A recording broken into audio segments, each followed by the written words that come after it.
If you're as old as me, you remember the end of the Cold War, and you remember how it seemed that everyone agreed that communism had been tried and found wanting.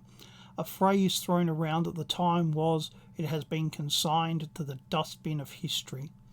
Then, in the 1990s, you might remember a new phrase started appearing about the demise of the Soviet Union and its satellites, that what had happened there wasn't real communism, or even better, real communism has never been tried before.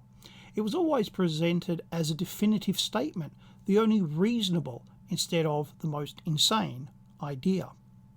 When democracy fails, the exact same thing will happen, but it wasn't real democracy. I have in fact already heard this about ancient Athens because women, foreigners and slaves couldn't vote. You can hear the same thing said about South Africa before the end of apartheid. When capitalism fails, we will also hear, "But it wasn't real capitalism." And when liberalism fails, we will hear it once again. We will even hear, "But real liberalism has never been tried before." The reason that these things can be said is because there is a grain of truth in these statements.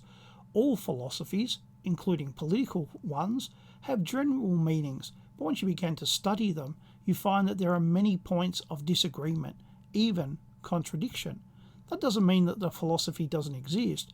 It merely means that life is more complex than is often portrayed.